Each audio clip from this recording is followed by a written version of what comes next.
4,500 কোটি টাকার প্রকল্প দিয়েছিলাম এফএমপি এবং নদী ভাঙনের জন্য।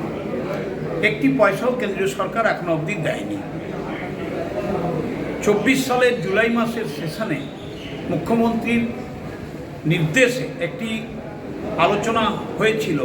শোভনদেব চট্টোপাধ্যায় আমাদের সিনিয়র মন্ত্রী এবং পরিষদীয় মন্ত্রী, এগ্রিকালচার মিনিস্টার, যে পশ্চিমবঙ্গের নদী ভাঙন, নদীর নাব্যতা কমে যাওয়া এবং বিভৎস যেসব জায়গাতে উত্তরবঙ্গ ক্ষতিগ্রস্ত হচ্ছে ভুটানের নদীগুলো থেকে, সেই নিয়ে একটা অল পার্টি ডেলিগেশন যাওয়া উচিত দিল্লিতে।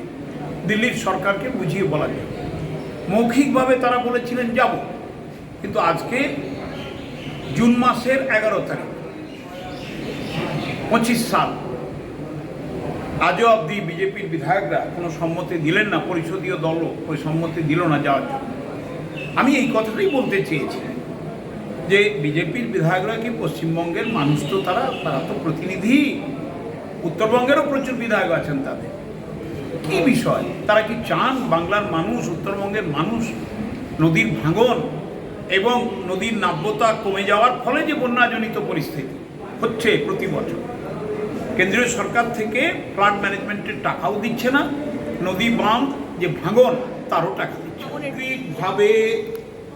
আমরা দেখুন, কান্দি মাস্টার প্ল্যানের যে টাকা বাকি আছে পাইনি, কেলেঘাই কপালেশ্বরী 147 কোটি টাকা পাইনি, নদী ভাঙনের টাকা পাইনি, ফরাক্কার যে কেন্দ্রীয় সরকার রাজ্যের সঙ্গে কথা বলে চুক্তি করেছিলেন, নির্দেশ দিয়েছিলেন ফরাক্কা ব্যারেজের উপরে 40 কিলোমিটার, নিচে 80 কিলোমিটার, 120 কিলোমিটার তারা রক্ষা করবে।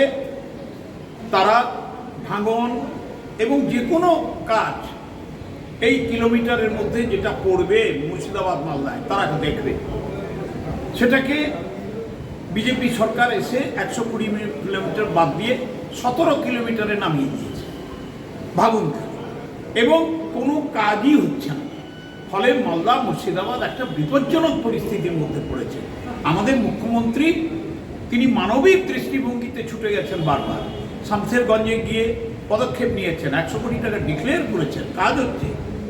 কিন্তু এটাই কি দৃষ্টিভঙ্গি? পশ্চিমবঙ্গ কি ভারতবর্ষের অঙ্গরাজ্য নয়? এটা কি অন্য কোনো গ্রহ উপগ্রহের রাজ্য?